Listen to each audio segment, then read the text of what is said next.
करोड़ रुपए का जो मटेरियल है वो मार्केट से रिजेक्ट होके वापस आ गया है and this is huge loss. Please come to the plant. Being owner of the plant company आप भागे भागे गए और आपको समझ ही नहीं आया कि गड़बड़ क्या हो गई। तो सबसे पहले आपके दिमाग में जो सोचा, आपने डिसाइड किया मैं पहले रॉ मटेरियल चेक करता हूँ कहीं वहीं से तो खराबी नहीं हो गई। अगर रॉ मटेरियल ही खराब है तो फिर आगे क्या होगा। तो आपने रॉ मटेरियल चेक करवाया और जो रॉ मटेरियल था वो एकदम बिल्कुल ठीक जो होना चाहिए। फिर आप असेंबली लाइन पे गए और वहां पर असेंबली लाइन 1 2 3 पे फॉल्ट मिल गया। अब 3 पे फॉल्ट मिला तो पूरा दिन लगाया आपने, उसको करेक्ट कर दिया और फिर से चीजें ठीक हो गई। तो यहाँ पर जो मेरा रॉ मटेरियल है वो है मेरा 2.5 साल का बच्चा। क्या मेरा रॉ मटेरियल शराब पीता है? क्या वो बदतमीज है? क्या उसको एग्जामिनेशन एंजाइटी है? क्या पेरेंट्स की डिसअप्रूवल है उसको? क्या वो किसी टेंशन डिप्रेशन और एंजाइटी में है? क्या उसको कौन सी ऐसी समस्या आप मुझे बताएंगे जिसको लेके मैं अपने रॉ मटेरियल को रिजेक्ट करूं? And you can not find any fault. तो मेरा रॉ मटेरियल एकदम ठीक है। अब मैं इसको असेंबली लाइन पे डालता हूं और यहाँ पर है 4 सुपरवाइजर जो मेरे बच्चे को आगे तैयार करेंगे और इन चारों का अपना अपना कोर्स कंटेंट है और अपना अपना सिलेबस। यहाँ पर जो पेरेंट नाम का सुपरवाइजर है ये एक कंपनी का मालिक भी है। ऑनर ऑफ इसकी 2 जिम्मेवारी है, as the owner of company and the supervisor also. बच्चा थोड़ा बड़ा होगा तो उसको आप सोसाइटी भी दोगे, दोस्त भी मिलेंगे, जिसका प्ले उसको विड्रॉ नहीं कर सकते। आगे जाएगा तो स्कूल में भी पढ़ेगा, कॉलेज में भी पढ़ेगा, आप उसको अनपढ़ नहीं कर सकते। फिर टाइम आएगा उसको टेक्नोलॉजी भी यूज करनी पड़ेगी, गूगल मिलेगा, इंटरनेट है, फोन है, मोबाइल है, लैपटॉप है, सब मिलेगा। चारों की सिलेबस और कोर्स कंटेंट को लेते लेते जो मेरा रॉ मटेरियल है बिल्कुल तैयार माल हो जाता है। 22 से 24 साल का youth with so many problems. Degrees हैं बट उसको नौकरी नहीं मिलती। माता पिता सबसे ज्यादा तकलीफ में है। यहाँ की मतलब ऐसा बच्चा जो कहना भी ठीक नहीं है। इन समस्याओं के साथ उसको शराब पीना किसने सिखाया? टेक्नोलॉजी ने, सोसाइटी ने, माँ बाप ने। कौन लेगा जिम्मेवारी? उसको बदतमीज होना किसने सिखा दिया? कैसे उसने अपने माता पिता को डिसऑनर करना शुरू कर दिया? चाहे किसी ने भी किया हो, बट सबसे जो बड़ा लॉस है वो इस फैक्ट्री के मालिक का है। कितने करोड़ का है? कुछ काउंट कर सकते हो आपके इतने? मेरा बेटा अगर स्पॉइल हो जाए तो इतने करोड़ का लॉस, उसकी कीमत ही नहीं है।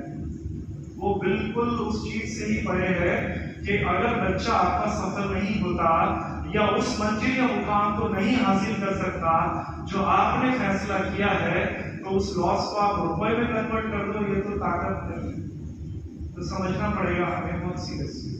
तो क्या क्या समझना है यहाँ से शुरू करते हैं। यह है इंसान की उम्र के 4 पड़ाव। एक टॉडलर है जो घुटनों के बल चलता है बच्चा, फिर थोड़ा और बड़ा हुआ, फिर अडल्ट है और फिर बुजुर्ग इंसान। तो यहाँ पर आज आपने जो बच्चा हमें सौंपा है उसके कुछ सपने हैं, कुछ वो अपने गोल बनाएगा, जो करियर है उसका, डॉक्टर, इंजीनियर, बहुत कुछ जो चाहता है। तो वो बच्चा कहाँ है? कहीं भी नहीं, क्योंकि वो बच्चा यहाँ है। बचपन तो बीत गया, अडल्ट अभी हुआ नहीं। तो this is what teens age. जब काउंटिंग में 13 से 19, 13 से 19 साल की जो उम्र होती है, इसको क्या कहते हैं? टीन्स। हिंदी में क्या कहते हैं? किशोर। किस ओर जाऊं पता ही नहीं है, इस ओर जाऊं या इस ओर जाऊं, किशोर। तो ये जो एज होती है, age of choice, opportunity, career making है, बर्बाद होने की भी एक उम्र है। जितने भी इश्यूज हैं अच्छे और बुरे वो इस एज में ले लेता है। और अब हम अंडरस्टैंड करेंगे कि इंसान जब पूरे अपने लाइफ स्पैन को जीता है तो उसके पूरी जिंदगी को साइंटिफिकली आप कैसे डिवाइड करते हैं। तो सबसे पहले ले लेते हैं बचपन, उसको साइड में करते हैं क्योंकि वो इश्यू अभी बताने के लिए मेरे पास वक्त नहीं है। तो ये हम 1 से 12 साल को साइड में करते हैं। हालांकि इसमें बहुत इंपॉर्टेंट इंफॉर्मेशन है, बट क्योंकि अभी हम छोटे बच्चों की बात नहीं कर रहे हैं।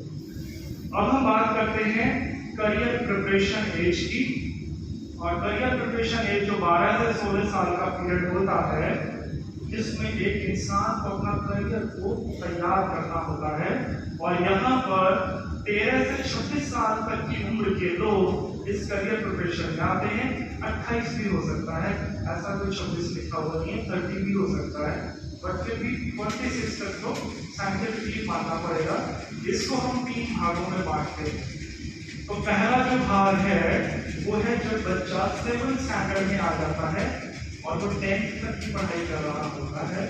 यहाँ पर 4 साल का ये जो पीरियड है, माता पिता की जिम्मेवारी 50 से 60% होती है उसका करियर बनाने में हेल्प करने के लिए, 50 to 60%। और फिर आता है वो येलो बार में, जो कि 11th है, 12th है, और 1 साल और फालतू ले लो, 36 महीने का पीरियड। इसमें पेरेंटल रिस्पॉन्सिबिलिटी होती है 97%। यहाँ पर अगर आपने कोई भी गड़बड़ की, आप हल्के पड़ गए, बच्चा झट से अपना करियर लाइन चेंज कर देगा। बोल देगा मुश्किल नहीं हो रहा, बोल देगा कि मैं तो भाग जाऊंगा, आप मुझ पर प्रेशर दे रहे हैं, आपको ये दे रहे हैं, आपको तनाव दे रहे हैं, डरा देगा आपको। पीछे लौटने के 1000 कारण है मेरे पास, मैं आपको अच्छे से इमोशनली ब्लैकमेल कर दूंगा क्योंकि आपका बेटा। तो ये जो 36 महीने हैं, अगर जो माता पिता इन 36 महीनों को पूरी ईमानदारी से अपने बच्चों को समर्पित कर देते हैं, बस उनके बच्चे वो बन जाते हैं जो वो चाहते हैं। इतना महत्वपूर्ण टाइम है। केवल एडमिशन करा देना कोटा में, अब चले जाना खुशी खुशी, तो कॉल कर देना बेटा आर यू हैप्पी, तो ठीक है क्या, ये इससे काम नहीं बनेगा। फिर है उसका वो पीरियड जब वो अपने मेडिकल कॉलेज में जाएगा, फिर से रिस्पॉन्सिबिलिटी करके अब आ जाएगी 40%, 60 से भी कम, एकदम रिलैक्स होना शुरू हो जाओगे। तो आपको केवल ये समझना है कि अब हमें एज ए पेरेंट्स क्या करना है। सुबह तो हॉल में बहुत सारे लोग थे, ऐसे बाकी के कहाँ चले गए, ये सवाल भी खुद से करो। इम्पोर्टेंट क्या था आपके लिए बच्चे का एडमिशन कराना, या अगले 3 साल या 2 साल तक उसकी सहायता करने के लिए भी नॉलेज देना। अब हम बात करते हैं करियर की। दिस इज करियर, ये करियर एज है 35-40 साल की है, पर्पल लाइन।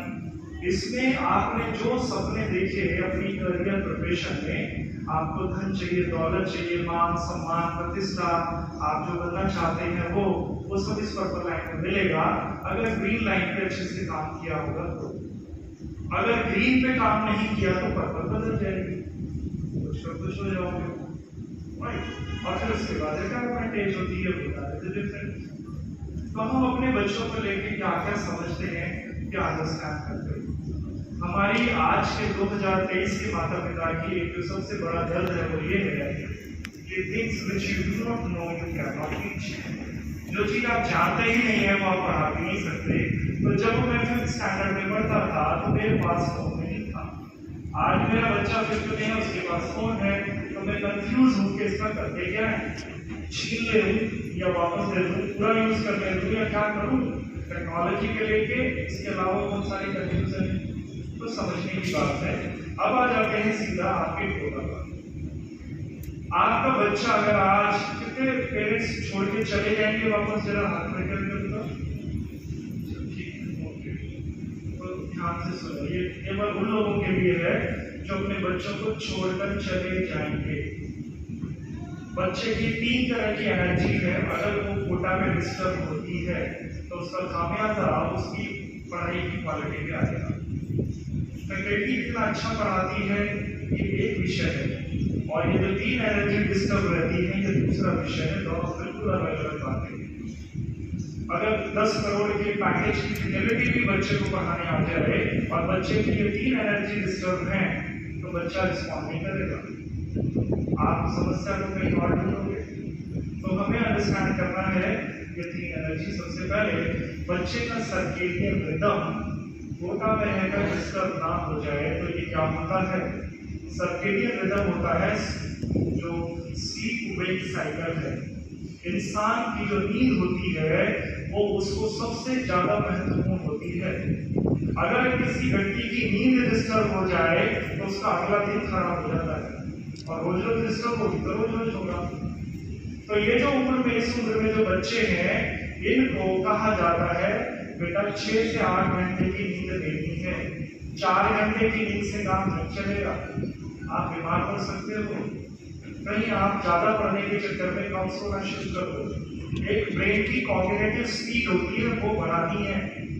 आपको ज्यादा देर तक पढ़ने की बजाय क्वालिटी स्टडी करनी आनी चाहिए। तो कुछ बच्चे पूरी रात जाग कर पढ़ाई करते हैं कोटा में, और कुछ बच्चे टाइम पर सोकर टाइम पर उठ जाते हैं। अगर आप उनके लाइफ स्टाइल को स्टडी करेंगे तो वो दोनों ही 6, 7, 8 घंटे सोते हैं, चाहे देर रात तक पढ़े या टाइम पर सोकर पढ़े। उनको देर में भी सो जाते हैं बच्चे। मुसीबत ये है कि जब आप अपने उठने के टाइम को रोज बदल देते हो, कभी 4 बजे उठ गए, कभी 6 बजे उठ के बैठ गए, कभी 9 बजे तक सो रहे हो, कभी 12 बज गए, आज तो संडे है आज तो सोने दो। ये जो बुरी आदत माँ बाप डाल कर लाए ना, बेटा संडे को तो 2 बजे तक सो, मंडे को फिर 6 बजे उठ जाओ, ये सबसे ज्यादा इंसान के ब्रेन को खराब करती है। मनुष्य को कभी भी अपने उठने का टाइम बदलना नहीं चाहिए। आप 9 बजे सोकर उठो, कुछ नहीं होगा। डोंट फील गिल्ट कि मैं 9 बजे उठा हूँ और मेरी मम्मा सुबह 4 बजे। आप 10 बजे सो के उठो, कुछ भी नहीं होगा, बट फिर रोज 10 बजे उठो।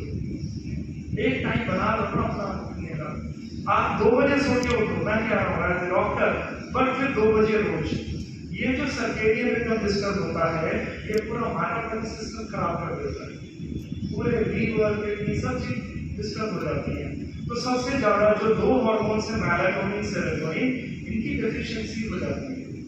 मेलाटोनिन नाम का जो हार्मोन होता है, ये टेंशन, डिप्रेशन, एंजाइटी का एंटीडोट होता है। जब भी एनवायरनमेंट से तनाव आएगा, उसको हैंडल करने के लिए ईश्वर ने मेलाटोनिन बनाया है।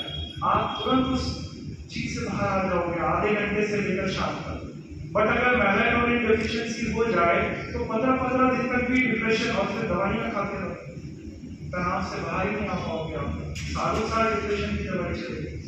जो सेरोटोनिन होता है, ये एकाग्रिक हार्मोन होता है, हैप्पीनेस हार्मोन होता है। ये हार्मोन एंगर का एंटीडोट होता है। बहुत ज्यादा गुस्सा आ जाए, उसको कंट्रोल करने के लिए ईश्वर ने बनाया है।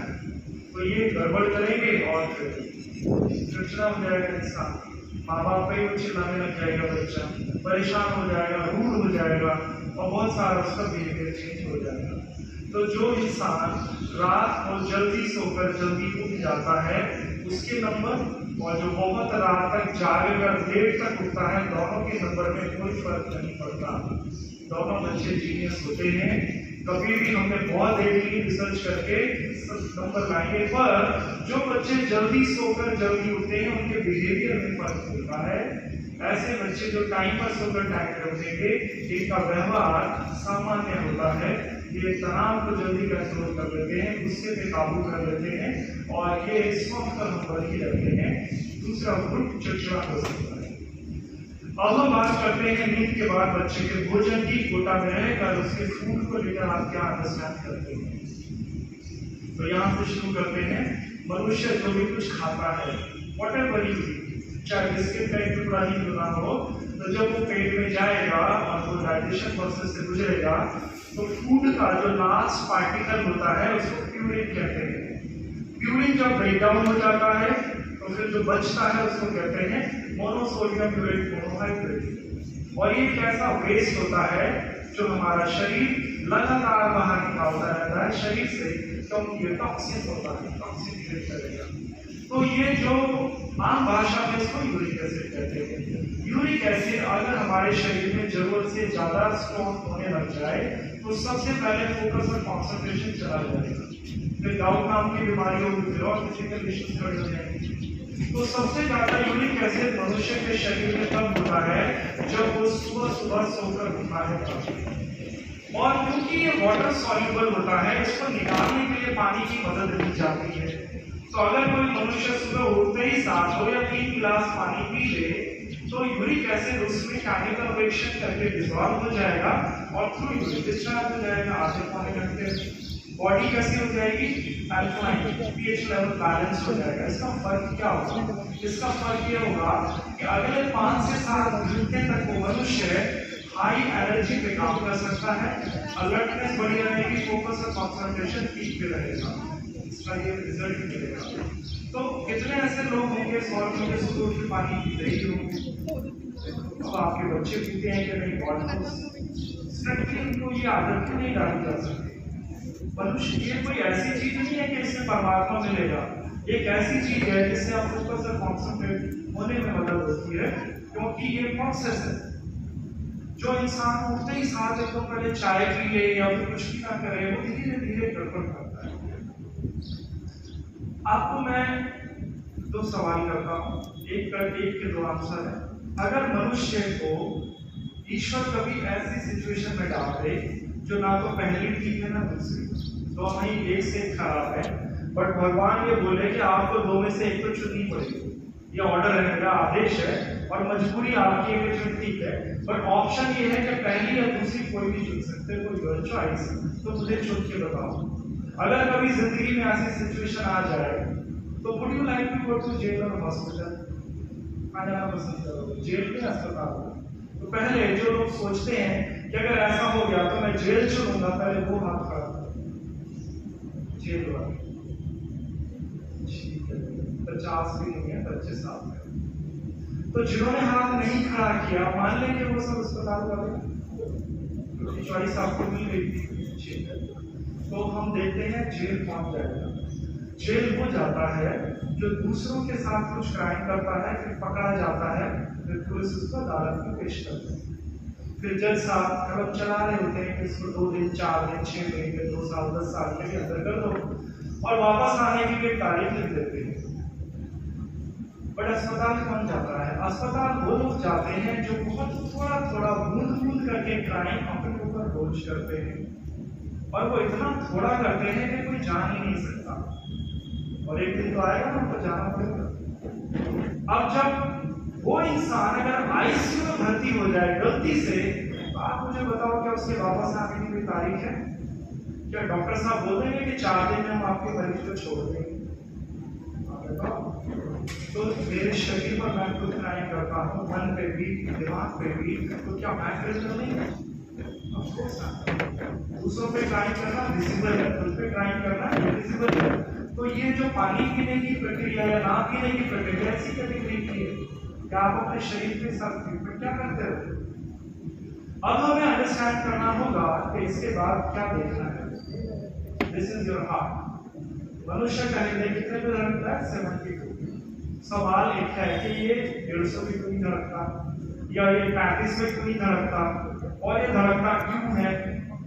तो 3 सवाल है। साइंस के बच्चे तो जानते हैं चीजों को कि इसका काम होता है खून को पूरे के पूरे शरीर में पहुंचाना, और ये एक तरह का ट्रांसपोर्टेशन का काम करता है। ब्लड को मान लो एक ट्रक है जो सामान लोड करके सब जगह लेकर छोड़कर आ रहा है। 4 आर्टरीज होती है, 2 में जा रहा है, 2 में खाली आता है लौट के। तो जो सेल होते हैं वहां तक पहुंचाने का काम करता है। अब ये बात मैं आपको क्यों बता रहा हूँ? वो इसलिए बता रहा हूँ कि हमारे मनुष्य का जो दिमाग होता है, इसके जो 5 हिस्से होते हैं, सबसे आगे वाले हिस्से को कहा जाता है प्रीफ्रंटल कॉर्टेक्स। ये जो प्रीफ्रंटल कॉर्टेक्स जो माथा होता है, इसकी जो डेवलपमेंट स्टेज होती है वो 11-12 साल में शुरू होती है, जन्म से नहीं होती शुरू, और ये चलती है 25-26 साल तक।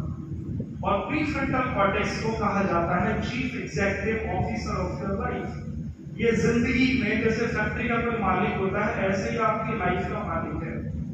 एक लूजर में और एक विनर में जो डिफरेंस है वो प्रीफ्रंटल कॉर्टेक्स का होता है, ना कि किसी और बात का।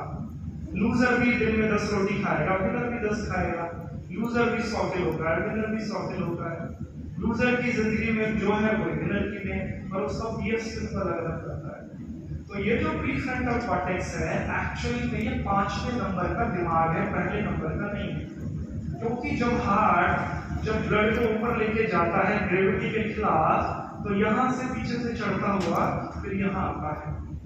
और वो मनुष्य जो उम्र में 12-13 साल से लेकर 26 के बीच में है, अगर उसका हृदय 24 घंटे लगातार महीनों 72 पे ही धड़कता रहेगा, तो प्रीफ्रंटल कॉर्टेक्स में ब्लड फ्लो डाउन रहेगा। तब ऐसे मनुष्य को कहा जाता है बेटा आपको सुबह और शाम कुछ ना कुछ ऐसा जरूर करना चाहिए जिससे आपका हृदय 130 और 140 पे धड़कना शुरू कर दे। आप कितनी देर के लिए? 10 से 15 मिनट के लिए। तो फिर वो जब ऐसा करने की उसको सलाह दी जाती है तो उसके prefrontal cortex blood flow high रहता है, जिसका सीधा असर उसकी सफलता से कनेक्टेड है। जो मनुष्य कुछ करता ही नहीं है, जैसे आपके बच्चे यहाँ पर आपने उनको बोल दिया कि बेटा पढ़ने के अलावा कोई काम नहीं करना, ओके, आपने बहुत खेल दिया कूद दिया, सबसे गलत और वाहियात एडवाइस अपने बच्चे को दे दी, तो वो क्या करेगा? 6 घंटे तो यहाँ बैठ के कोचिंग करेगा, फिर 4-5 घंटे हॉस्टल में भी पढ़ेगा, फिर सो जाएगा। तो 2 से 3 हफ्तों में उसकी पढ़ाई की क्वालिटी डाउन होने लगेगी, नींद ज्यादा आने लगेगी, फूड डाइजेस्ट नहीं होगा, प्रीफ्रंटल कॉर्टेक्स के जो 17 एग्जीक्यूटिव फंक्शंस होते हैं वो स्लो डाउन हो जाएंगे और बच्चा कंप्लेन करेगा मजा नहीं आ रहा था। डिप्रेशन के इंसान के पीछे एक कुत्ता छोड़ दो आप 5 मिनट के लिए, आप पीछे पीछे कुत्ता और आगे आगे वो मरीज, 5 मिनट में डिप्रेशन की गोली दवाई सकती। क्यों? क्योंकि डिप्रेशन यहाँ से होता है, ब्लड फ्लो हाई हो। डिप्रेशन का मरीज कुछ करना नहीं चाहता, बस बैठा रहना चाहता है मुंह लटका के, और वो कुछ काम नहीं करना चाहता। काम करेगा तो ठीक हो जाएगा, अंधेरे में रहना उसको अच्छा लगता है। तो अपने बच्चों को यहाँ पर कुछ ना कुछ करने की सलाह जरूर दें और उनको बोलें कि बेटा 5-10 मिनट 15 मिनट के लिए कुछ एक्टिविटी करो, एरोबिक्स करो, जॉगिंग जंपिंग करो, स्किपिंग करो, do whatever you like, but do it, पसीना निकालो, तो बच्चे आपके ज्यादा बेहतर चले। यहाँ पर हर बिल्डिंग में ये बीबीएम सेशन भी चलता है, 7 दिन की ट्रेनिंग होती है, बाकी भी करवाते रहते हैं, जिसमें बच्चों के जॉइंट्स और जॉइंट्स की प्रैक्टिस करवाई जाती है, कैसे ठीक रहेगा। बच्चे को ब्रेन और ब्रेथ की प्रैक्टिस कराई जाती है कि किस तरह से ज्यादा साइंटिफिक ब्रेथ को लेने से आप ठीक रहोगे। मेडिटेशन सिखाई जाती है जो कि स्पिरिचुअल नहीं होती है, उनके नाम होते हैं एनालिटिकल मेडिटेशन, उनके नाम होते हैं कंटेम्पलेटिव मेडिटेशंस, राइट। इस तरह की जो मेडिटेशन, कॉन्सेंट्रेटेड मेडिटेशंस है, माइंडफुलनेस है, ये हाईली साइंटिफिक मेडिटेशन ब्रेन की कॉग्निटिव स्पीड पे काम करती है। तो अपने बच्चों को ये सलाह दो कि बेटा सुबह शाम जरूर इन एक्टिविटी को ज्वाइन करें, आपका कहने से वो आएंगे। फिर हम बात करते हैं ब्रेन फूड की, क्योंकि अभी फूड का ही पार्ट चल रहा है। तो आप ये जानते हैं कि आपका बच्चा यहाँ पर पहलवान बनने नहीं आया, बुद्धिमान बनने आया। बुद्धिमान का भोजन अलग होता है, तो ब्रेन को कुछ खास तरह का फूड चाहिए होता है। अगर डेली आपका बच्चा उस फूड को कंज्यूम करेगा तो उसकी पढ़ाई की जो क्वालिटी है वो बिल्कुल चेंज हो जाएगी। तो पहले हम इस फूड की बात करते हैं। ये फूड कैसा है? अच्छा है, बच्चों को बहुत मजा आएगा इसको देखकर। इंसान का दिमाग कभी भी जंक फूड नहीं खाता, किसी का भी नहीं खाता, ना मेरा नाम का। इस जंक फूड के अंदर एक ऐसी चीज है जो उसको पसंद होती है और उसके चक्कर में वो पूरा भोजन खा लेता है। जैसे एक मछली कांटे में लगे हुए एक केंचुए को खाने के लिए उसको फंस जाती है, बिल्कुल ऐसे ही मनुष्य रूपी दिमाग इस जंक फूड में फंस जाता है। तो वो क्या चीज है? अगर वो इसमें से निकाल दी जाए तो मनुष्य इसको सूंघेगा भी नहीं, फेंक देगा, और उसको कहते हैं सोडियम। सोडियम का एडिक्शन होता है ह्यूमन ब्रेन। आप एक बगैर नमक का बर्गर खुद खाओ और बच्चे को खिलाओ, पहले से ये खाओगे, नमक चाहिए हर चीज में, फूड में हर चीज में नमक चाहिए। और ये बच्चे आजकल नमकीन चीजें ज्यादा प्रेफर करते हैं कंपैरिजन ऑफ स्वीट। क्यों? क्योंकि ब्रेन की टेंडेंसी है जब बहुत तेज भूख लगती है तब नमक ज्यादा चाहिए, और जब पेट भर जाता है तो मीठा ज्यादा चाहिए। दोनों का टेम्परामेंट डिफरेंट होता है और अति दोनों की खराब होती है। तो हमें ये देखना होगा कि ज्यादा नमक खाने से हो क्या जाता है। ज्यादा नमक खाने से पोटेशियम का लेवल घट जाएगा, सीसो की तरह चलेगा, potassium high, sodium high. Potassium ज्यादा रहने से जो ब्रेन के अंदर जो न्यूरॉन्स होते हैं उनकी कम्युनिकेशन फायरिंग ज्यादा बढ़िया रहती है, पढ़ाई में ज्यादा ध्यान लगता है। अगर सोडियम ज्यादा हो जाए तो फोकस घट जाएगा। आपने कभी अपनी लाइफ में नोटिस की बात? जब इंसान व्रत रखता है, फास्ट रखता है, तो वो उसलिए नमक क्यों नहीं खाता? मंगलवार को हनुमान जी का व्रत है, नमक नहीं खाऊंगा, क्यों? क्या हनुमान जी ने मना किया? नवरात्र है, नमक नहीं खाऊंगा, क्यों नहीं खाऊंगा भाई? क्योंकि उस दिन की जो ध्यान, उपासना या मेडिटेशन है, उसमें मैं बहुत गहरा जाना चाहता हूँ। और पुराने लोग जानते थे कि अगर उस दिन नमक नहीं खाए तो आप फोकस होकर उस चीज में काम कर सकते हो। जो थॉट प्रोसेसिंग यूनिट होती है वो स्लो डाउन हो जाती है। ये फर्क होता है बस। बट हम तो अमृत का नमक भी खाते हैं, ऑप्शन तो हमने लिखा के नमक तो खा लेंगे। तो better you go for the right salt, that's not the big issue. देखिए आप, अगर ईश्वर भोजन बनाएगा तो कितना नमक डालेगा, और मनुष्य बनाएगा तो 100 ग्राम टमाटर भगवान आपको बना के देगा और उसमें 3 मिलीग्राम सॉल्ट है। और आप 100 ग्राम बर्गर खाएंगे तो 618, जबकि बर्गर 100 ग्राम का होता ही नहीं है, 280 ग्राम का कम से कम होता है। तो यू कैन अंडरस्टैंड कि आपके बच्चे अगर यहाँ पर बहुत ज्यादा जंक फूड खाते हैं तो एक्चुअली वो बहुत ज्यादा सोडियम इंटेक कर रहे हैं, कंज्यूम कर रहे हैं, और उसका फर्क पड़ेगा। एक एप्पल को आप देख सकते हैं कि कितनी हाई न्यूट्रिशन वैल्यू होती है। सारा ब्रेन जो मिनरल्स, विटामिन जितने होते हैं वो सब के सब एक एप्पल में होते हैं। माँ तो बच्चों को बचपन से ही कहती है बेटा फ्रूट्स खाया करो स्कूल से। नहीं मम्मा मुझे नहीं खाना, आप क्या खिला रहे हो? तो हमें ये अंडरस्टैंड करना है कि अगर एक एप्पल 400 रुपए किलो भी हो जाए तो क्या करियर की कॉस्ट पे वो महंगा है क्या? करियर की कॉस्ट पे सस्ता है।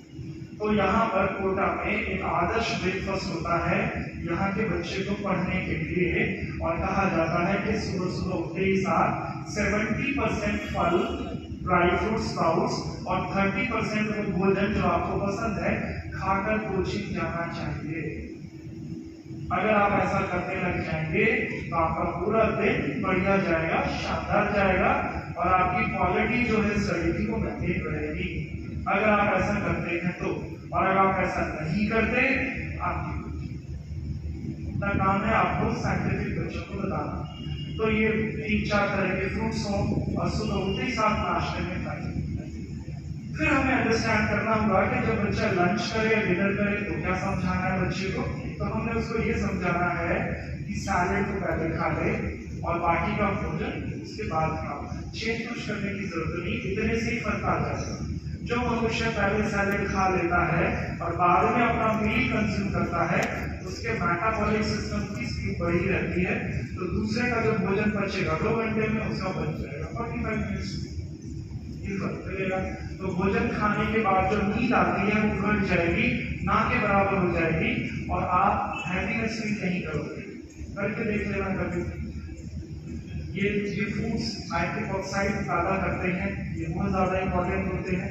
बच्चे को ओमेगा 3 भी जरूर खिलाना चाहिए, और शाम को जब बच्चा थक जाए, जैसे सुबह का पढ़ रहा है, अब 5 बजे 6 बजे, तो एक कचौड़ी और समोसा खाने की बजाय अगर एक बनाना ले ले और उसमें आधा चम्मच शहद लगा के थोड़े ड्राई फ्रूट्स खा ले, तो अगले 11 बजे तक रात के वो पढ़ने के लिए फिर से तैयार है, उसका सारी थकावट दूर हो जाएगी। तो यहाँ पर थकना मना है, थकावट को दूर करने के लिए आपके पास तरीके होने चाहिए। ओमेगा 3 ब्रेन में उसकी मेमोरी पे काम करता है, जो जैसे आपके मोबाइल में सिम होता है ना, सो इम्पोर्टेंट, ऐसे ही ओमेगा 3 है। मेमोरी के जितने भी लेवल हैं, याद करना, याद रखना, सही वक्त से याद आ जाना, इन सब बातों के लिए ओमेगा 3 चाहिए। इसकी कमी बच्चे में नहीं होनी चाहिए। ये जो 36 महीनों में ये काम आपको सौंपे जाएंगे। आपके जाने पर भी बच्चा इन सब चीजों पर रहे, क्योंकि फैकल्टी उसको अच्छे से पढ़ाती है। फैकल्टी को लेकर आपका कोई दिक्कत नहीं है, वो भी बताने जा रहा हूँ कि आपको एग्जैक्टली क्या समझना है। ये होता है 80-20 रूल। अब आपने बच्चे के लिए क्या किया वो एक विषय था, अब आप खुद पे क्या करोगे काम दूर रह करके। तो आपको जब बच्चे को कोटा छोड़कर जाएंगे तो 80-20 का नियम पालन करना होगा।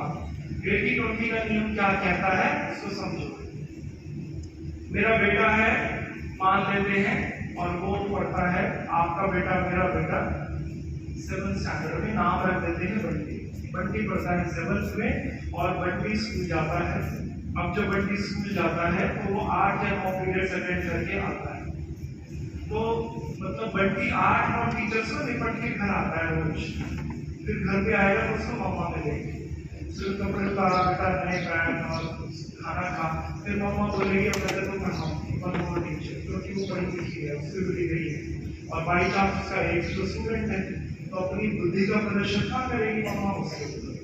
फिर बंटी पढ़ने के बाद शाम को ट्यूशन भी जाएगा 1 या 2।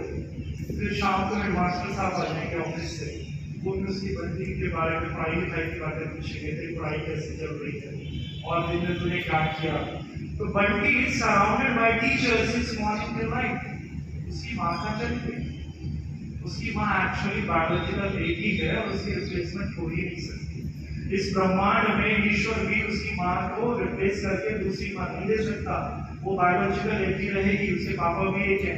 बट डॉक्टर हरीश शर्मा उसको 500 मिलेगी जीवन के रास्तों। फैकल्टीज, टीचर्स, स्कूल सबकी रिप्लेसमेंट है, माँ की नहीं है और माँ तो टीचर बन गई। दिन भर पढ़ाई की बात करती है और कुछ करती नहीं है, पापा भी यही करते हैं। दूसरों का काम आप क्यों करते हो? You have your own subjects, आप वो काम कौन करेगा? तो आपके अपने जो सब्जेक्ट्स होते हैं, इसलिए कहा जाता है आप अपने बच्चे के लिए कितने भी बुद्धिमान हो, आप 20% से ज्यादा अपनी बुद्धिमानी का इस्तेमाल ना करें। 80% जो आपको हार्ड डिस्क का यूज करना है देते हैं, वो बच्चे के लिए होना चाहिए। तो आप अगर अपने बेटे या बेटी के लिए पेरेंट्स 80% रहते हैं तो बैलेंस बना रहेगा। हम बच्चे के माता पिता 20% से ज्यादा नहीं हो सकते, हम 80% उसके कोच, मेंटर, कंसल्टेंट, फैकल्टी हो सकते हैं। ये रेशो बिल्कुल बराबर होना चाहिए। तो अब हमें ये देखना होता है कि इस समाज में जब इंसान माता पिता रूपी एक पद को प्राप्त करता है तो वो कितने भागों में बटा होता है। 4 समूह होते हैं संसार में माँ बाप के, A, B, C, D, और हर समूह के माता पिता का अलग व्यवहार, बच्चे अलग। तो जब हम कहते हैं बच्चे अलग अलग हो जाते हैं, पढ़ाने वाले तो सेम है, तो उसके पीछे कारण यहाँ पर है। तो अंडरस्टैंड करते हैं वो 4 माता पिता के समूह जिनके बच्चे और वो कैसे होते हैं और आप कैसे हैं। मेरे को भी वहां से हटा दिया, मैं क्या करूं। तो पहला जो समूह है वो है A का, और इसको कहते हैं अथॉरिटेरियन पेरेंट्स। ये जो अथॉरिटेरियन पेरेंट्स होते हैं ये कैसे होते हैं? ऐसे। आपकी बात नहीं कर रहा हूँ कि बुरा मान जाए, हम उनकी बात कर रहे हैं जो ऐसे हैं। आप तो बहुत अच्छे हो, तो this is called home fly. अब ये जो मक्खी है इसके गुण धर्म को जरा देखें। पूरे शरीर को छोड़कर कहाँ बैठती है? घाव पर। गंदगी पर बैठेगी, गंदगी फैलाने का काम करेगी, लोग इसको बिल्कुल पसंद नहीं करते। कार में बंद हो जाए तो यू कैन अंडरस्टैंड कितनी इरिटेशन करती है। मक्खी मच्छर दोनों ऐसी ग्रुप के हैं। तो जो मेरा बंटी है वो अब पढ़ता है 4th स्टैंडर्ड में, और बंटी जब 4th क्लास में पढ़ता है तो बंटी बहुत ही प्यारा बच्चा है। सुबह अपने आप उठ जाएगा, सारे काम खुद करेगा, स्कूल जाएगा, नाश्ता मिल जाएगा, मम्मा के पाँव भी छूता है, क्लास में मॉनिटर है बंटी। फिर वो स्पोर्ट्स में भी अच्छा परफॉर्म करेगा और म्यूजिक भी बहुत अच्छा आता है, उसको डांस करता है बंटी, और बहुत ही हम्बल पोलाइट। बट बंटी की हैंडराइटिंग खराब है।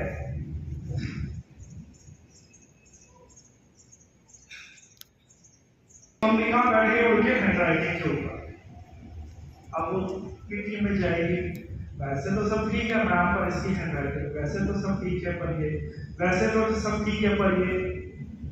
ऐसे माता पिता जो अपने बच्चों के हजारों गुणों को छोड़कर केवल उनके अवगुणों पर फोकस करके रखते हैं और उसकी चर्चा सबसे करते रहते हैं, सॉल्यूशन देते नहीं है, तो बंटी की self respect, self image, self worth रोज धीरे धीरे कम होती जाती है और बंटी एक अजीब सी प्रॉब्लम में चला जाता है। आपके बंटी की अगर हैंडराइटिंग खराब है तो क्या वो डॉक्टर नहीं बन सकता? कौन से डॉक्टर की हैंडराइटिंग आपने मोती में जैसे अक्षर देखे हो मुझे बताओ, मेरी चेक कर लो, आप बेहोश हो जाओगे। तो we can understand this thing कि हमें क्या समझना है। ये माता पिता सबसे ज्यादा बच्चों के अवगुणों पे फोकस करेंगे, उनकी चर्चा करेंगे, पहला नेचर है उनका। दूसरा, बहुत ही स्ट्रिक्ट रूल होते हैं इनके, मारपीट में इनका बहुत गहरा विश्वास होता है। ये पेरेंटिंग काम की है, पर कहां पर बताऊंगा अभी आपको, बुरी नहीं है, बट एक जगह पर बहुत बुरी होती है। फिर उसके बाद वॉयलेंस, मारपीट करना, और ये क्या कहते हैं, जो कहा जाए वो कर। तो मम्मा कहती है पापा से जवाब नहीं चलाती बेटा, ओके, जो पापा बोले वही करो। अगर आप पापा से जवाब चलाओगे तो बदतमीजी काउंट होती है। तो आप चाहते हैं ओबीडियंट हो जाए। तो पुराने जमाने के एप्लीकेशन में लिखते थे ना, योर ओबीडियंट चाइल्ड, योर्स, पीछे एप्लीकेशन जो होती थी एप्लीकेशन में, तो बहुत लिखता था उसको, आपका आज्ञाकारी शिष्य। अनसपोर्टिव नेचर के हैं, यानी कि वो उसको ज्ञान तो बहुत देंगे पर उसके साथ नहीं चलते। तो बच्चे कैसे हो जाते हैं, जब बच्चों के हार्मोन्स चेंज होते हैं। 7th स्टैंडर्ड के बाद जब बच्चों के हार्मोन्स बदल जाते हैं, तब बच्चों का व्यवहार बदलने लगता है और तब बच्चे अपने असली रूप में आने लगते हैं। तो लोअर एकेडमिक परफॉर्मेंस देंगे, आप हो गए 9th तक तो अच्छा था, क्या हो गया इसको, और लो सेल्फ एस्टीम हो जाएगी। किसी मनुष्य की सेल्फ एस्टीम लो कब होती है, जब उसको एक्सप्रेस करने का मौका ना मिले। आपको अपनी भावनाओं व्यक्त करने का मौका नहीं मिलेगा तो गड़बड़ होगी। और क्या होगा, सोशल स्किल खराब, मेंटल इलनेस होगी, काउंसलिंग बहुत चाहिए उसको, बच्चे इसका बहुत रहेंगे। ये बहुत सारे रीजंस होते हैं।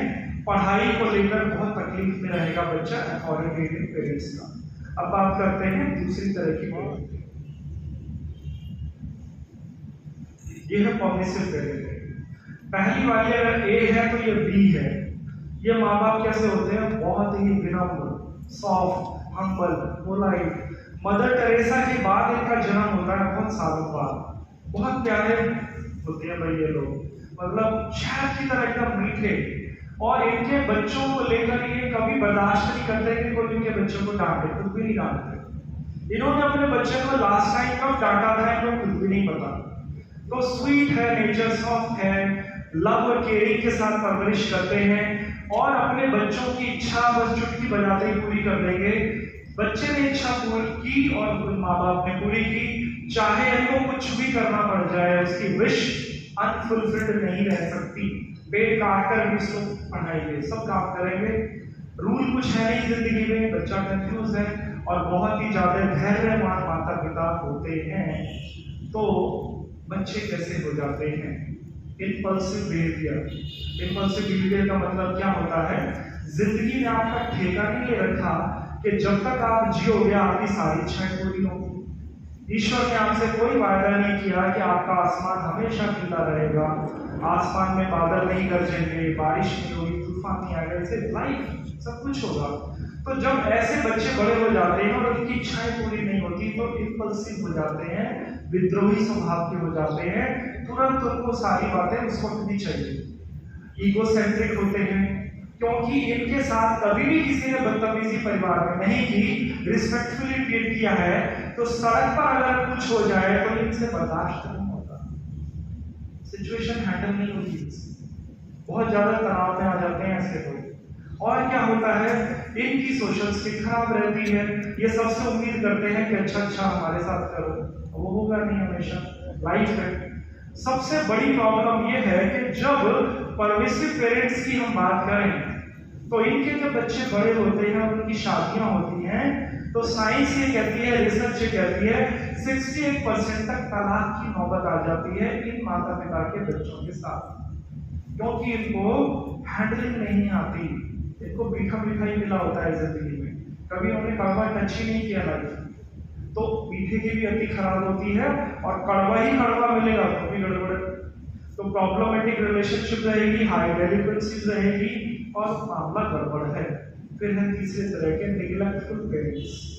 ये माता पिता का तीसरा ग्रुप सी, ये कैसा होता है, इसके अंदर जो माता या पिता होते हैं उनके साथ अपनी जिंदगी में कुछ बड़ी दुर्घटनाएं घटी होती है, उसका पता नहीं चलता। कई बार फिजिकली अब्यूज हो सकते हैं, या उनके साथ कोई प्रॉब्लम हो गई है, या उनको कोई मेंटल इलनेस है, फिजिकल प्रॉब्लम है, या फिर उनका जो फाइनेंस वाला पार्ट था बचपन में वो खराब था।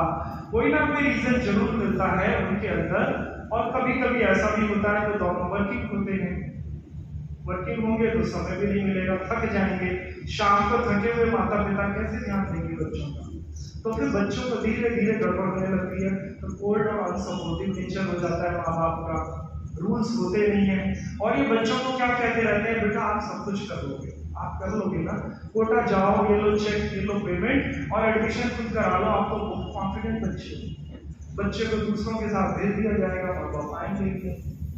तो ये अनसपोर्टिव नेचर है, इंडिफरेंट है, बच्चे की जिंदगी से इनविजिबल रहते हैं। तो फिर बच्चा सबसे ज्यादा पुअर एकेडमिक परफॉर्मेंस देगा, सबसे लो लेवल।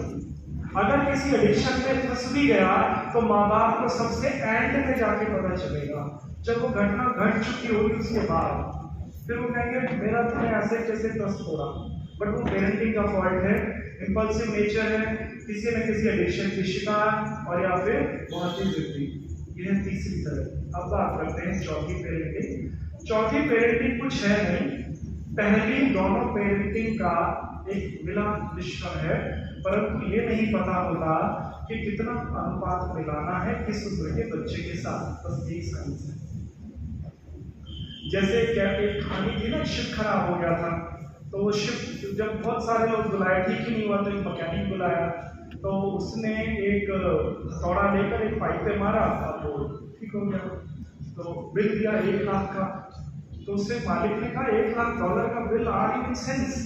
तो उसने कहा $1 हथौड़ा मारने का और $9,999 इस बात के कि हथौड़ा कहाँ मारना है, कितना मारना है, ये सेंस कौन देगा। तो जो माता पिता होते हैं उनको ये पता चलना चाहिए कि कब क्या करना है। तो अब इस अथॉरिटेटिव पेरेंट्स में सबसे पहला है अनकंडीशनल लव। माता पिता बच्चे के साथ अनकंडीशनल लव फॉलो करते हैं, और ये क्या है इसको समझो कि लव से पहले अनकंडीशनल क्यों लगा हुआ है। मेरा बेटा है, वो भी पीजी कर रहा है साइकोलॉजी में। तो जब वो 10th में था तो उसने मुझसे एक सवाल किया था।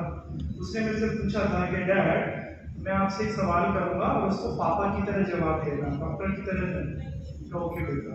उसने कहा अगर मैं कभी किसी का मर्डर कर दूं तो क्या तब भी आप मुझसे उतना ही प्यार करोगे, उस कंडीशन में भी? एंड आई वांट आंसर, और आंसर बिल्कुल मेरे को वो चाहिए जो सच्चा है। तो मैंने कहा हाँ बेटा, अगर तू कभी किसी का मर्डर कर देगा तब भी मैं तुझसे उतना ही प्यार करूंगा, पर मुझे दुख बहुत होगा कि तूने ये काम किया क्यों। तो तुझे थोड़ा अंडरस्टैंड ये करना है कि जो लव है मेरा वो अनस्टेबल है, वो हमेशा एक ही बिंदु पर रहेगा, ना कम ना ज्यादा, वो हमेशा जैसे ईश्वर करता है। परंतु मुझे सुख तो होगा ना तेरी हरकतों से, तेरी 10 बातों से अगर मुझे सुख पहुंचता है तो 5 चीजों से दुख भी होगा। तो क्या तू जिंदगी में कोई ऐसा काम करेगा जिससे मुझे बहुत दुख हो? उसने कहा कभी नहीं। That is my answer. तो हम क्या करते हैं, अपने प्यार से अपने बच्चों को ब्लैकमेल करते हैं। ये नहीं बताते कि सुख दुख कितना है, लव को लेके बैठ जाते हैं।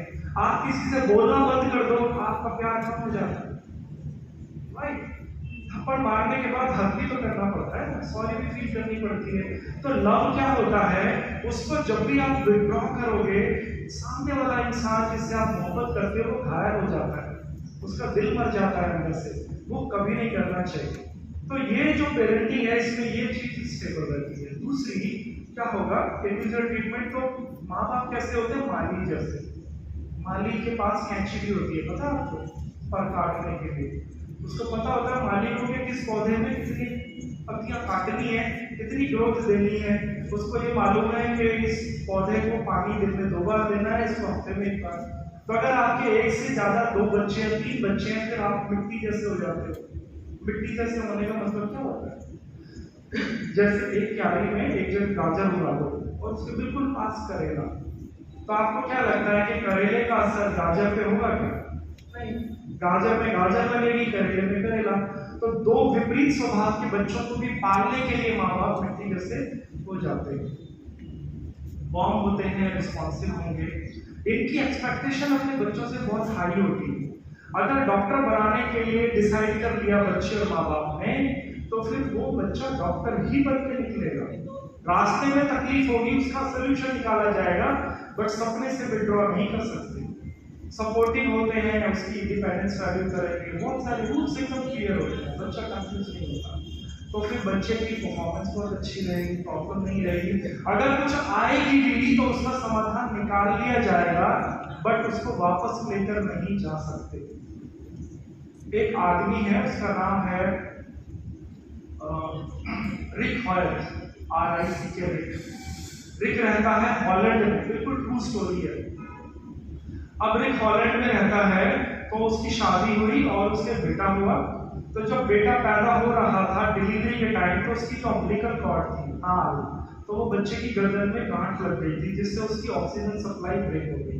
तो बच्चा इंस्टेंट क्या लकवा मार गया, उसको गर्दन से नीचे पूरा शरीर लटक गया। मरा तो नहीं वो, पर वो जिंदा भी नहीं था, तो बोल भी नहीं पाता था, ये हालत थी। बहुत इलाज करवाया, कुछ नहीं हुआ। फाइनली उस बच्चे का नाम रखा गया डिक।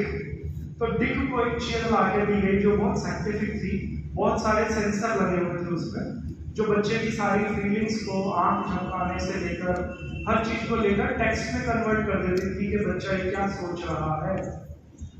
तो धीरे धीरे 12 साल हो गए। 11-12 साल के डिक ने एक दिन स्क्रीन पर मैसेज दिया, daddy I want to run, मैं दौड़ना चाहता हूँ। बच्चा लकवे में। अब उसके पिताजी ने वो देखा तो हैरान हो गए। फिर उन्होंने 2 दिन सोचा, फिर फाइनली उन्होंने खुद दौड़ना शुरू किया। तो मोटे थे, 110 किलो के, तो दौड़ ही नहीं पाए, 100 मीटर पे थक गए, फिर दौड़े, फिर थक गए, बट उन्होंने गिव अप नहीं किया। 4 महीने के बाद जो रिक थे वो लगभग 5 किलोमीटर दौड़ सकते थे अच्छे से, और बॉडी भी ठीक हो गई। फिर उन्होंने 50 किलो का सैंड बैग लिया, अपनी कमर पे लाथा, फिर दौड़े, फिर 100 मीटर्स पे आ गए, फिर शुरुआत, फिर दोबारा से हुई। तो 8 महीने के बाद रिक 50 किलो के वजन के साथ 5 किलोमीटर अच्छे से दौड़ सकते थे।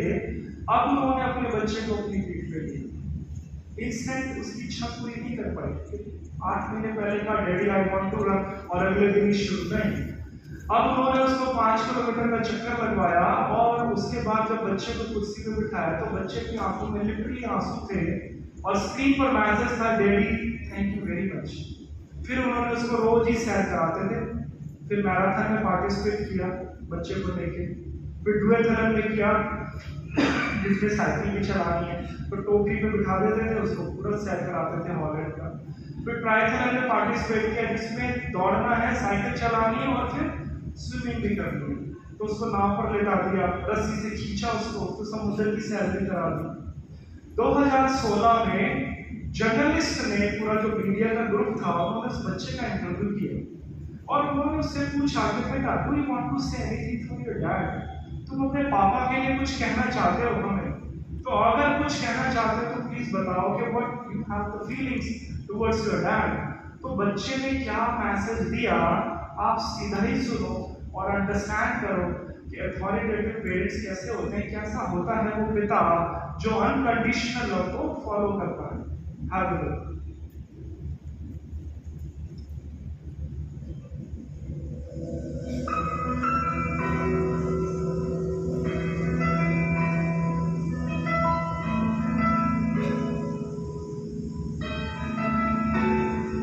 Only imagine what it will be like when I walk by your side. I can only imagine what my eyes will see when your face is before me. I can only imagine.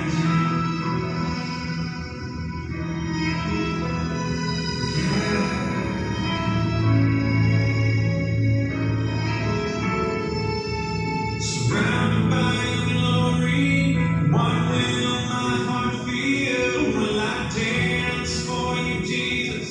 Or in all of you be still? Will I stand in your presence? Or to my knees will I fall? Will I sing hallelujah? Will I be able to speak at all? I can only imagine.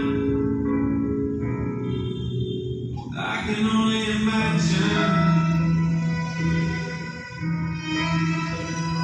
can only imagine when that day comes and I find myself standing in the sun. I can only imagine when all I do is forever worship you. I can only imagine.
या uncle मैं केवल कल्पना कर सकता हूँ, अगर मेरा कभी दोबारा जन्म हुआ और यही मेरे पिता हुए, और या इस जीवन में मैं अपने घुटनों पे खड़ा हो गया या बोलने के काबिल हुआ, तो सबसे पहले अपना माथा अपने पिता के चरणों में रख दूंगा। This I can already imagine, because he is not my father. ये मेरे पिता नहीं है, ही इज अ जीसस, ईश्वर है ये। आप इनको पिता तो कह ही नहीं सकते। ये उस बच्चे की फीलिंग्स थी अपने पिता के लिए। और मेरे आपसे फिर से दो सवाल। पहला सवाल ये है कि इस दिख को देखकर ये बताओ कि क्या ये कुछ बन सकता है? डॉक्टर, इंजीनियर, टीचर, एस्ट्रोनॉट, कोई काम धंधा, बिजनेस, सेल्फ एम्प्लॉय कुछ कर पाएगा? नहीं। Answer is straight no. दूसरा सवाल, क्या ये अपने माता पिता की कुछ सेवा कर सकता है? नहीं कर सकता। अब आप अपने बच्चों को देखो और देखो कल्पना के अंदर, अपने मानसिक कल्पना में कि क्या उनको ईश्वर ने किसी चीज में कोई कमी छोड़ी है? हाथ पांव सलामत है, आंख नाक सब ठीक है, बुद्धिमान है, जीनियस है, अच्छे से 10th में बढ़िया नंबर लाए, और फिर अपना व्यवहार उनके प्रति चेक करो। आपको ये समझ आ जाना चाहिए कि अगर रात को खाना खाने के बाद बर्तन मांजते समय तकलीफ होती हो तो से थैंक्स टू गॉड। ईश्वर का पहले तो धन्यवाद दो, क्योंकि भोजन था इसीलिए बर्तन मांज रहे हो। लाखों लोगों में तो खाने को ही नहीं है, वो बर्तन कहाँ है ही नहीं उसके पास। और अगर कभी आपकी कार में पंचर हो जाए तो इरिटेट होने की बजाय धन्यवाद दो ईश्वर का कि कार है तो पंचर होगा ही। लोगों के पास साइकिल भी नहीं होती है। और फिर आप अपने बच्चों को देखो तो फिर उन घरों को भी देखो जहां शून्य आंगन पड़े हुए हैं, कोई नहीं है वहां पे गलतियां करने वाला, शोर मचाने वाला और पापा और मम्मी को दुखी करने वाला कोई है ही नहीं।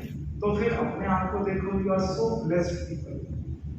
ईश्वर की कितनी अनुकंपा है हमारे ऊपर कि इतने अच्छे से हैं, बच्चों को डॉक्टर इंजीनियर बनाएंगे और वो सब कुछ कर सकते हैं, कोई प्रॉब्लम नहीं है। तो सीखना केवल ये होगा कि वो जो पेरेंटिंग के 3 पड़ाव होते हैं वहां पर क्या गलतियां जाने और अनजाने में हो जाती हैं, उनको अंडरस्टैंड करने की जरूरत है। सबसे पहले बात करते हैं कम्युनिकेशन।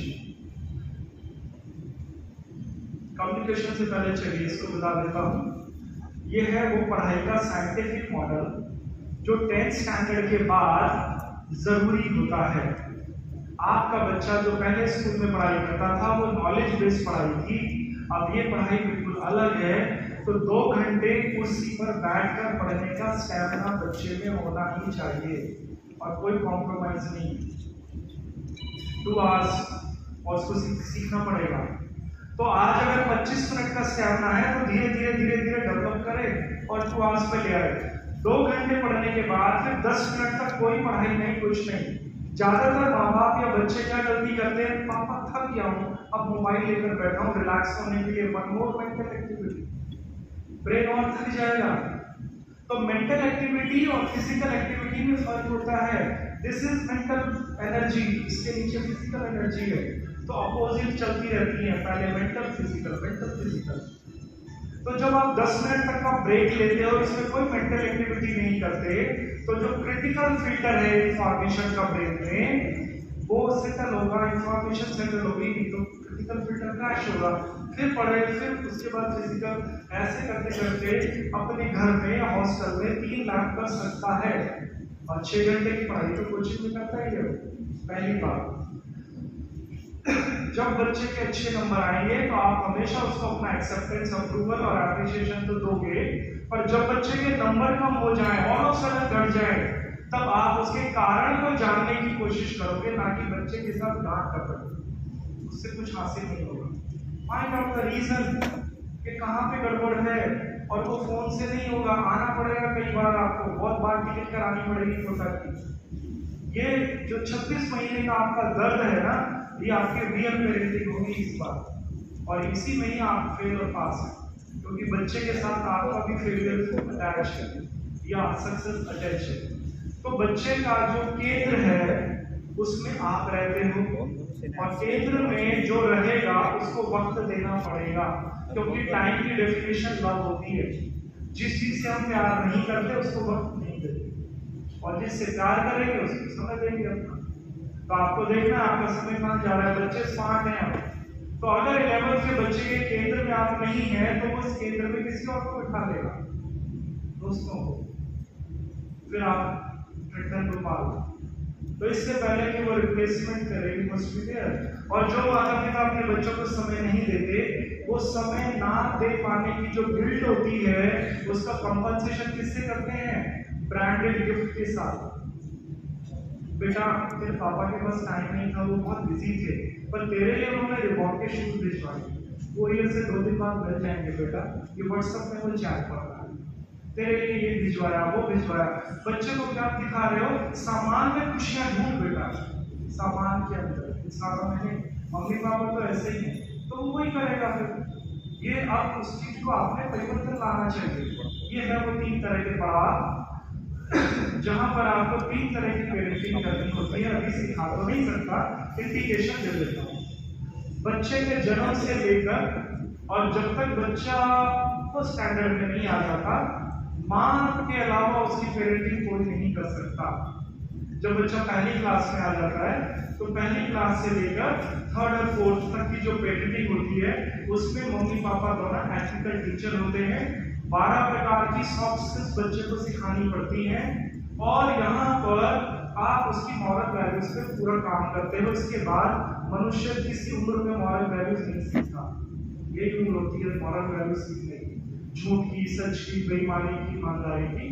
इस तरह से बच्चा जब 3rd 4th में आ जाए तब से लेकर 8th और 9th तक आप बच्चे के साथ वो पहले नंबर वाली पेरेंटिंग थोड़ी ज्यादा करते हो, अथॉरिटेटिव। आप बच्चे के मैनेजर और कंट्रोलर भूल जाते हो। 10 में से 1 इच्छा पूरी करोगे, 9 नहीं करोगे। ये वो वक्त होता है जब तुम्हारा अपने घड़े को चाक से उठाकर धूप में रखता है और फिर पकाने के प्रोसेस में चला जाता है।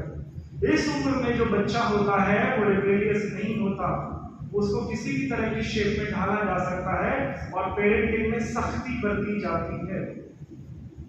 इच्छाओं को मारना इसी उम्र में सिखाना चाहिए, क्योंकि अभी करियर का कोई तनाव नहीं है। अभी वो उम्र उसके अंदर की शेप लेने के लिए होती है। जो माता पिता 5th स्टैंडर्ड के 7th स्टैंडर्ड के बच्चे की सारी इच्छाएं पूरी कर रहे होते हैं, वो अपने लिए गड्ढा खोद रहे होते हैं आगे आने वाले टाइम के लिए। अब बच्चा क्या 9th में आ रहा है, 10th में आ गया, पीछे यहाँ से 9th और 10th से फिर PG तक, फिर आप बच्चे के कोच और कंसल्टेंट बन जाते हो। You become a good listener. पहले आप बीच वाले में गुड स्पीकर थे, अब लिसनर हो गए। अब उसके बिलीफ सिस्टम पे काम करते हो, फ्रेंड की तरह बात करोगे। बच्चा ओपन होता है और उसको हर प्रकार का जवाब अब आपसे चाहिए। गूगल उसको सही जवाब नहीं देगा। गूगल ये थोड़ी ना बताएगा बेटा ये क्या पूछ रहे हो आप मुझसे, तो गलत है, आप तो छोटे हो। वो कुछ भी लिखेगा, आंसर मिलेगा। तो यहाँ पर 3rd लेवल पे फिर आपको कोच बनना आना चाहिए। अब ये वही पढ़ाव है जहाँ पर आप हैं, पर पीछे का अगर होमवर्क छूटा होगा, कुछ बैकलॉग लगा होगा आपकी पेरेंटिंग में, तो उसको ठीक किया जा सकता है, पर बहुत ज्यादा वक्त लोगे तो नहीं होगा। तो कम्युनिकेशन पे काम कीजिए। कम्युनिकेशन क्या है, 1 सेकंड में समझ लीजिए। मनुष्य के जो कान होते हैं, इस एरिया को कहते हैं टेम्पोरल लोब। टेम्पोरल मतलब साउंड एरिया। कुछ लोग ऐसे होते हैं जिनका टेम्पोरल लोब बहुत सेंसिटिव होता है, संवेदनशील होता है दूसरों के मुकाबले। तो ऐसे लोग जो होते हैं वो कैसे होंगे? मैंने आपसे कहा स्टैंड अप, आप खड़े हो गए। अगले दिन आप आए, मैंने कहा स्टैंड अप, आप फिर खड़े हो गए। तीसरे दिन मैंने आपसे कहा स्टैंड अप, तो मैं इतनी जोर से चिल्लाया, आप चौंक गए, हैरान हो गए। आपने कहा भाई आर यू शॉकिंग? मैंने कहा मैं तो वही स्टैंडअप ही तो बोल रहा हूँ जो 2 दिन से बोल रहा हूँ। आपने चिल्ला क्यों रहे? चिल्लाने की सेंस क्या है? तो आप मेरे शब्दों से हटके कहा आगे मेरे वॉल्यूम। तो जब मनुष्य अपना वॉल्यूम बदल देता है तो कान के 1 उंगली आगे एंगर का ट्रिगर पॉइंट होता है, ये ट्रिगर हो जाता है। तो सुनने वाले को गुस्सा आ जाएगा। आपकी बात तो बिल्कुल ठीक है, बट वो आपकी बात पे ध्यान देगा ही नहीं, वॉल्यूम पे अटक जाएगा और यहाँ से शुरू होती है लड़ाई। मम्मा एकदम करेक्ट थी, मम्मा जो कह रही है वो बिल्कुल सही है, पर क्योंकि मम्मा चिल्लाकर कह रही है इसलिए बच्चा उसका कहना नहीं मानेगा और वो कहेगा मम्मा व्हाई आर यू शाउटिंग। आप क्यों चिल्लाती रहती हो? मम्मा कहेगी जबान चला रहा है तो थप्पड़ लगा देगी, तो बच्चा कहेगा पहले का तो जवाब दिया नहीं, दूसरी दूसरी बता रही और मारा क्यों? बच्चे कंफ्यूज रहते हैं रोज। हम बड़े लोग जब हमारा भी टेम्पोरल सेंसिटिव है तो हम भी इसको सहन नहीं करते, बट हम ये नहीं कहते वाई एम शाउटिंग, हम एक नया डायलॉग बोलते हैं। जैसे मैं और आप, तो मैं कहूँगा तमीज से बात करो सर तमीज से बात कीजिए ना। तो मैं बार बार ये कह रहा हूँ कि मेरा टेम्पोरल सेंसिटिव है, वॉल्यूम डाउन, आपकी बात सही है, बट हम उसको अंडरस्टैंड नहीं करते। बहुत गहरी साइंस है इसको लेकर। दुनिया की 78% डिवोर्स के पीछे कम्युनिकेशन का वॉल्यूम होता है। दोनों मियाँ बीवी एकदम करेक्ट है, रॉन्ग नहीं है, डिफरेंट है, डिफरेंट लोग हैं, बुरे नहीं है दोनों, ना वो बुरा ना वो बुरा। फिर हम अंडरस्टैंड करेंगे ये ऑक्सीटोसिन। अगर आप अपने बच्चे को तुरंत सही करना चाहते हो तो ऑक्सीटोसिन की डेफिशिएंसी नहीं होनी चाहिए। हग करने से, गले लगने से, कितना भी बच्चे के नंबर खराब हो जाए तो यार चल हग कर पहले तो छोड़, अगर मार्क्स को देख लूंगा, अंदर से आप चिंतित हो, परंतु आप उसका सोल्यूशन निकालोगे। पर बच्चों को मम्मी का, पापा का जो गले लगना होता है वो सबसे प्रिय होता है। बचपन में तो इतने लगते थे, अब गायब हो गया। तो ये क्या करता है, इंसान का रूट बना देता है। कार्डियक हार्मोन है नहीं, आप देख लो, 3 छोटे बच्चे पकड़ो, 2 पे किस कर दो डाल के, 1 को छोड़ दो, फिर उसकी आंखों में आप आंसू देखो, कितनी सी छोटी सी बात से हो जाएगा। बड़े लोगों में 4 को हैंडशेक कर दो, 5 में तो छोड़ दो, बुरा मान जाएगा। तो जो ह्यूमन टच होता है वो बहुत इंपॉर्टेंट है। तो अपने बच्चों को बार बार जब भी मिले पहले हक करें, डिस्टेंस से बातें ना करें। टाइम तो उसको देना पड़ेगा, बार बार आटा देना पड़ेगा। कोटा की पढ़ाई जो है वो थोड़ी सी स्टार्टिंग में बच्चों को गड़बड़ करती है, बहुत सारी दिक्कतें हो जाती हैं और उसका समाधान आप लोगों के पास जल्दी होता है। तो कैसे वो बताने जा रहा हूँ। आपने मुझे अभी बताया कि आप अभी बच्चों को छोड़कर चले जाओगे, तो फिर से हाथ खड़ा करो, कितने माता पिता अपने बच्चों को छोड़कर चले जाएंगे। और अब ध्यान से देखो क्या कहने जा रहा हूँ। सबसे पहले जब आप अपने बच्चों को छोड़ोगे तो अब दूसरा सवाल पे हाथ खड़ा करो, कितने माता पिता ऐसे हैं जो फर्स्ट टाइम अपने बच्चों को दूर छोड़कर जा रहे हैं, इससे पहले उन्होंने नहीं छोड़ा। तो बच्चे को 4 से 6 हफ्ते के लिए होगी होम सिकनेस, अगर पहली बार 4 to 6 वीक्स। और होम सिकनेस में उसका व्यवहार बहुत अलग अलग होगा, और आपको हो सकती है 4 से 6 महीने के लिए। वो होम सिकनेस नहीं है, उसको कहते हैं एम्प्टी नेस्ट सिंड्रोम। घोंसला खाली हो गया, पंछी उड़ गया, अब सुबह शाम उसकी याद आती है, स्पेशली मम्मा को ज्यादा होगा, पापा को कम। तो पहली इंस्ट्रक्शन क्या है, विदाई के समय यहाँ से जाते समय कृपया आंसू ना बहाएं। रोने का कार्यक्रम पहले कर लेना, या ट्रेन में या ऑटो में कर लेना, बच्चे के सामने बिल्कुल नहीं। उसको स्ट्रॉन्ग माँ बाप चाहिए, ये ध्यान रखना, ये बहुत इंपॉर्टेंट सजेशन है। नहीं तो बच्चे को 4 दिन तक हम ही देखते रहते हैं क्लासरूम में, जब वो अपनी बुक को देख रहा होता है ना, तो हम समझ जाते हैं इसको क्या जाता है।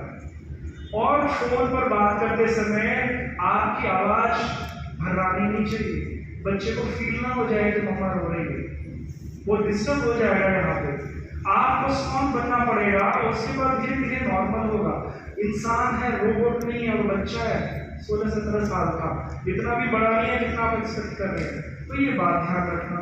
अब उसका जो हॉस्टल का कमरा है, उसकी एक दीवार को बहुत सारे छोटे छोटे फ्रेम में लगाओ, मम्मी के फोटो, पापा के फोटो, दीदी के, भैया के, बुआ के, उसके शरारती दोस्तों के, जो उसके आप जहाँ रहते थे, उसके स्कूल के। तो एक दीवार आपकी है, 3 उसकी है, और उसको अपने हिसाब से डिजाइन करें। कभी भी सारी चीजें नई खरीद के नहीं देनी चाहिए हॉस्टल में, कुछ चीजें पुरानी घर से लानी चाहिए, जिससे वो उसकी यादों से बच्चा कनेक्ट रहता है। मेमोरीज उसकी जो ओल्ड होती हैं वो उसके साथ होनी चाहिए, जैसे वही पिलो कवर, वही वाली बेडशीट, वही कोई पुराने शूज या कोई बैग या बॉटल, ये सब इंसान को इमोशनली कनेक्ट करती हैं। और वो जो डॉक्टर इंजीनियर बनना चाहता है, मोटिवेशनल कोट भेजो उसको, ये पूछने की बजाय तेरी पढ़ाई कैसी चल रही है, अच्छी अच्छी बातें उसको भेजो, और वो आपको हजारों जगह से मिलेगी। कॉन्फिडेंस लेवल बढ़ाओ। जब भी यहाँ पर आओ, पहले 6 महीने तक उसके दोस्तों पे निगाह रखो, बाद में फ्रेंडशिप नहीं टूटेगी। कच्ची फ्रेंडशिप में गड़बड़ है तो क्या खाने को लेकर जाओ, जब पहले फ्रेंड्स को भी ले चलो, तो आपको आइडिया हो जाएगा कैसी दोस्ती है। तो दोस्तों के साथ लिबरल रहना पड़ेगा। जिस धर्म के भी आप हैं, हिंदू मुस्लिम सिख ईसाई, कोटा में सब कुछ ढूंढो। अगर आप सरदार हैं, सिख हैं, तो गुरुद्वारा कहाँ है। हमारी कुछ ट्रेडिशनल वैल्यूज होती हैं, बच्चों को उनसे कभी भी डिस्कनेक्ट नहीं करना चाहिए। हमसे ऊपर हमेशा एक शक्ति होती है जो सबका ध्यान रखती है। तो आप अपने अपने धर्म के हिसाब से बच्चों को ट्रेवल कराओ। जब मिलने आओ तो बोलो आज बेटा चल मंदिर चलते हैं, आज मस्जिद चलते हैं। तो जो आप चाहते हैं उसके साथ ये इसको जोड़ के रखेगा। और क्या समझना है, बट इंसान 3 तरह से अपनी फीलिंग्स वो करता है, बोलकर, लिखकर और रोकर। तो अगर कोई इंसान रो रहा होता है तो विज्ञान ये कहता है रोते समय उसको चुप नहीं करवाना चाहिए, तो 5 to 10 मिनट्स उसको रोने दो, रिलीज हो जाएगा, हल्का हो जाएगा, खाली हो जाएगा। बस आप उसका हाथ पकड़ के बैठ सकते हो अगर आप पास हो तो। जैसे ही कोई रोना शुरू हुआ एकदम से आप उसको चुप करा दोगे तो उसका पूरा का पूरा सिस्टम ब्लॉक हो जाएगा। तो रोने दो, कोई प्रॉब्लम नहीं है, फिर ठीक होगा। तो ये एक बात है समझने की। और अब मोबाइल को लेकर आपको साइंटिफिकली क्या समझाना चाहता हूँ। I will never say mobile छोड़ दो, छुड़वा दो, पर विज्ञान समझो। देखो आंखों की जो काली पुतली होती है ये कभी भी रुकती नहीं है, ये हमेशा घूमती रहती है। इसकी 27 मूवमेंट्स हैं। डेथ के बाद ही स्टेबल होती है, सोते वक्त भी घूमती रहती है। आंखों की अगर काली पुतली 20 मिनट के लिए स्टेबल हो जाए तो न्यूरो पाथवे ब्लॉक हो जाते हैं। प्रीफ्रंटल कॉर्टेक्स के अंदर प्रॉब्लम्स खड़ी होनी शुरू हो जाती है, डिसीजन लेने की ताकत डैमेज होने लगती है। अब आप अपने फोन को देखकर बताओ कि ये कितना बड़ा है, 2 फीट का है क्या फोन? नेवर। 5 से 7 इंच का। तो जब भी मैं अपने फोन को देखूंगा तो क्या होगा, फोन के अंदर रंग है, कलर्स है, साउंड है, और फोन के अंदर सब कुछ एनिमेटेड है, मूविंग है, सनलाइट। और मेरी आंखों की काली पुतली 20-25 मिनट में स्टेबल हो ही जाएगी क्योंकि स्क्रीन बहुत छोटी है। अब क्या होगा, मैं 2-2.5 घंटे के बाद मोबाइल पे लगा हुआ हूँ, कुछ भी देख रहा हूँ, और पढ़ने बैठूंगा एज ए स्टूडेंट। तो जब मैं पढ़ने बैठूंगा तो मैं रंगीन दुनिया से निकल कर कहाँ आ गया, ब्लैक एंड व्हाइट संसार। ऑडियो भी गायब हो गई, एनिमेशन भी नहीं है। अब मुसीबत ये है कि मेरी आंखों की पुतली को मुझे लेफ्ट टू राइट मूव करवाना होगा डेटा प्रोसेस करने के लिए। अब मेरा ब्रेन नहीं करेगा, सर में दर्द चालू हो जाएगा। अब सर में दर्द होगा तो मैं फिर से मोबाइल पर आ जाऊंगा। आप बताओ, बच्चा पढ़ेगा नहीं तो फिर कैसे एग्जाम को क्रैक करेगा?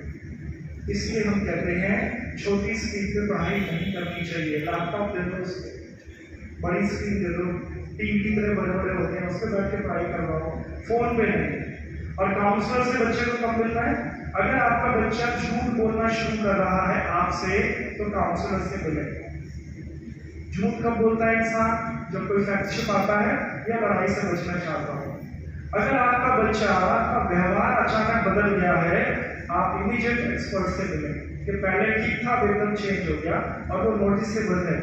अगर आपके बच्चा हैबिचुअली क्लास से छुट्टी मार रहा है, ये 10th की पढ़ाई नहीं होगी यहाँ पे, यहाँ पर कोचिंग है। और यहाँ छुट्टी साल में एक बार जो कल आपको ओरिएंटेशन में बता दिया गया होगा तब मिलेगी। यहाँ पे अपनी मर्जी से छुट्टी मारने का मतलब है पढ़ाई में पीछे चले जाना। तो वो पुराने वाले डायलॉग, मेरे पेट में दर्द है, मैं बीमार हूँ और मेरा मन नहीं कर रहा, ये अब नहीं चलेंगे। You have to understand this. तो छुट्टी बच्चे जब मारे तो कारण पता होना चाहिए। कई बार बच्चे क्या करते हैं, जो मैसेज आपके फोन पर आता है कुछ टाइम के बाद वो आके हमारे पास कहते हैं कि सर ये मेरे पापा का नया मोबाइल नंबर है, आप पुराना वाला हटा दो और ये डाल दो। अब पापा भी बोलिए, बच्चा भी बोलिए। अब वो जितनी बड़ी छुट्टी चाहे मार सकता है, आप जाने नहीं पाओगे। तो फोन पर मैसेज आते रहने चाहिए। अगर आपका बच्चा फोन पे बहुत समय बिताता है, हमारे हवाले करो, हम उसको ठीक कर देंगे। We will always help you. बच्चा आप में से एग्रेशन अगर बहुत ज्यादा है, स्टिल आपको एक्सपर्ट चाहिए। Don't handle your child with yourself. और ये सारी चीजें भी समझकर ये अगर उसकी कम्युनिकेशन डिक्रीज हो जाए तो सारे काम छोड़कर कोटा आके बोलो। मैं ये सब चीजें माफ कर सकता हूँ, बट चुप होता हुआ बच्चा हमें एक्सेप्टेड नहीं है। 16-17 साल का बच्चा चुप नहीं चाहिए। एक बड़ा सिग्नल का इशारा होता है अगर कोई मनुष्य एकदम से चुप हो जाए तो। रो ले, मार ले, पीट ले, हंस ले, सब कुछ कर, पर चुप बच्चा नहीं। और मार्क्स कम हो जाए इससे। इन कंडीशंस में आपको समस्या का समाधान खुद नहीं करना चाहिए। ये समझाने की बात है, मिलकर करना चाहिए with the help of expert. Important numbers दे चुके थे, आपको फिर दे देते हैं। बच्चे को पढ़ाने के लिए फैकल्टी है, डाउट काउंटर है और एक एकेडमिक काउंसलिंग डिपार्टमेंट है। अपने हॉस्टल के कमरे से भी पढ़ाई की मदद ले सकता है, बच्चा चाहे तो कॉल करके। तो वी विल हेल्प। अगर बच्चे को कोई करियर ऑप्शन या आपको समझने हैं कितने नंबर पर कौन सा कॉलेज क्या होता है, सारी नॉलेज आपको करियर काउंसलिंग डिपार्टमेंट से मिलेगी। ऑप्शंस हैं। अगर बच्चे को ये प्रॉब्लम हो जाए, वैसे ये प्रॉब्लम नहीं होती है, ये किसी काम को करते समय आने वाले रास्ते में ये हमारी फीलिंग्स हैं, इनको हैंडल करना आना चाहिए। मैं भी चिड़चिड़ा हो सकता हूँ, but how to handle this, ये जब सीख जाएंगे तो आप ठीक कर लेंगे। तब चाहिए होते हैं साइकोलॉजिकल काउंसलिंग। तो ये सब नंबर है इसका, ये देखो आप 24 घंटे चलता है, सातों दिन, क्या परेशानी है। और बच्चा ईश्वर ना करे बीमार हो जाए, पेट में दर्द हो जाए, सचमुच में बीमार हो जाए, तो हेल्थ जो उनका नंबर है कॉल करो और इमीडिएट उसको हेल्प करिए।